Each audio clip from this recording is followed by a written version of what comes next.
Pakistan series থেকে ছিটকে গেলেন মুস্তাফিজ। চলুন দেরি না করে বিস্তারিত জেনে আসি পুরো ভিডিওতে। ইন্ডিয়ান প্রিমিয়ার লিগ IPL এ পাঞ্জাব কিংসের বিপক্ষে খেলার সময় চোট পেয়েছিলেন মুস্তাফিজুর রহমান। আঙ্গুলের চোটে আসন্ন পাকিস্তান সিরিজ থেকে ছিটকে গেছেন এই বাঁহাতি পেসার। এক সংবাদ বিজ্ঞপ্তিতে এ তথ্য নিশ্চিত করেছে বাংলাদেশ ক্রিকেট বোর্ড BCB। মুস্তাফিজের বিকল্প হিসেবে খালেদ আহমেদকে দলে ডেকেছেন BCB। সম্প্রতি এ দলের হয়ে ভালো পারফরম্যান্স করায় পুরস্কার পেলেন এই ডানহাতি পেসার।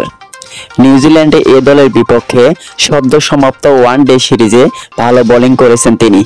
এবার ডাক পেলেন জাতীয় দলে। মূলত দিল্লি ক্যাপিটালসের হয়ে ম্যাচে চোটে পড়েন মুস্তাফিজ। বোলিংয়ের সময় ফিরতি ক্যাচ নিতে গিয়ে আঙ্গুলের চোটে পড়েন তিনি।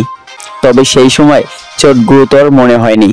চোট পাওয়ার পরেও নিজের কোটার বাকি 2 ওভার বোলিং সম্পূর্ণ করেছিলেন তিনি।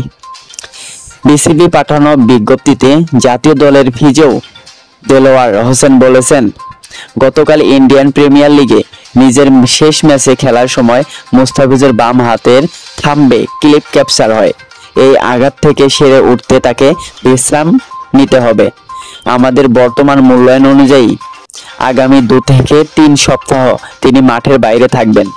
2 সপ্তাহ পর আমরা তার সুস্থতার অগ্রগতি পর্যালোচনা করে পরবর্তী সিদ্ধান্ত নেব।